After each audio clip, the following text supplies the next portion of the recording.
So let's jump right into it. We've obviously been getting a ton of comments and people asking questions about the Desean Jackson quote or post, whatever you want to call it. I think it goes without saying we both totally disagree with that quote of talking about Hitler.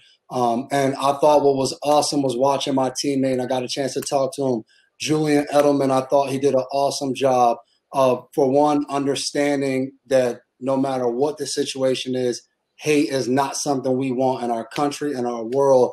And really struck up a great deal with Desean Jackson, giving each other a chance to educate themselves. And we actually talked about this coming up, and I guess that's tomorrow, Monday Morning Quarterback. We had an opportunity to write that column this week with Albert Breer away on vacation, and we talked about with everything going on in our country, people will stumble and try to find your footing and understanding where and how you want to use your voice. But I think it is important that for both of us throughout our whole career and our life, we've both been guys that we want to educate ourselves. We want to know what we're talking about.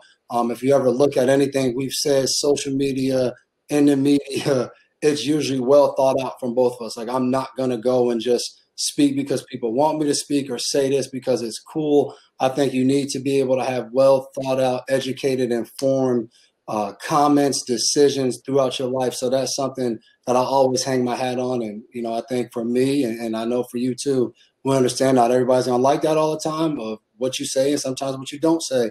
But I think it goes without saying for both of us, we disagreed with that quote in that post, but also try to understand and realize everyone is going to make mistakes. And I don't think that's changed for us on our viewpoints.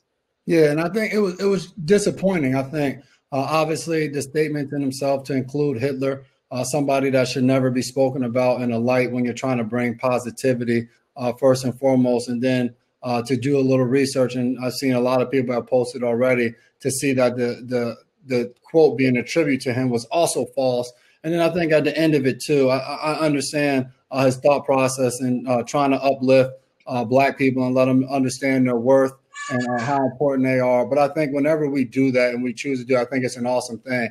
But I think when we do that while stepping on somebody else or putting down another community, in this aspect, the Jewish community, I think the intent all falls out the window because you can't uplift one group that you feel like has been discriminated against or marginalized by stepping on another group that has also went through their own torture and their own hardships in their own space. So I think when you do that, it was just very disappointing. It was very sad to see that. And I think, like you said, you know what the intent was, but it's like at the same time, nobody cares about intent when the statements are that egregious. So very disappointing. I think even what Malcolm Jenkins said, it became a distraction to what he really wanted to talk about and what he really wanted to shine a light on was to uplift his people. And all it became was a distraction to what people were trying to do to uplift his people. So obviously we got to move on from that. And I think, like you just said, me and Deb talk about this all the time, and we even get in arguments about it. I'm a big believer in no matter who you are, what you do. Obviously, we play in the NFL, so our platform can be a little bit different than somebody that's doing something different. But everybody has their own platform. And I don't think anybody should ever feel the need that they have to represent or use their platform to do something that's going to make someone else happy. So I think at the end of the day, we use our platform to say the things we want to say when we want to say them. And I think that's the unique and the cool thing about having your own platform. You can impact people the way you want to do so. So I appreciate your statements on that, and I think they ring true.